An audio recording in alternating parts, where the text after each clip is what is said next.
सकाळचे 10 वाजलेत. आज सुट्टी आहे.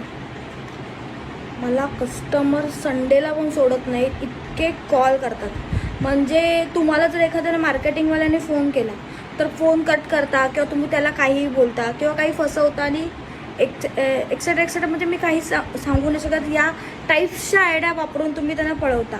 पण एखाद्या सर्व्हिसवाल्याचा नंबर तुम्हाला जर मिळाला की बस भाई, तुम्हाला वाटतं की तुमची आता पर्सनल प्रायव्हेट एकदम सर्व्हिस असिस्टंट तुम्हाला ठेवली आहे, म्हणून तुम्ही सकाळी उठल्याबरोबर त्यांना 10 कॉल करता. म्हणजे सुट्टी दिवशी आम्ही करायचं तरी काय? 9 to 5 जॉब जर आमचा आहे, 9 to 7 जॉब्स आहे, तुम्ही त्या पिरियड्समध्ये कॉल करा. आमच्या समोर 17 कस्टमर असतात, त्यांच्याशी आम्हाला अगदी आबदीने बोलायचं आणि वरती तुम्ही कॉल करता आणि विचारता कॉल करून, मॅडम तुम्ही काय करता? अरे काय तुला सांगू, इथे तू समोर असतोस तेव्हाही मला तुझ्याशी गोडच बोलायचं असतं, फोनवरही बोलायचं असतं. बरं, श्वास घेण्यासाठी एक सुट्टीचा दिवस भेटतो, त्याच्यातही 10 वेळा तुम्ही कॉल करता. कसं बोलायचं आम्ही? कुठेतरी फ्रस्ट्रेशन काढायचं की नाही काढायचं?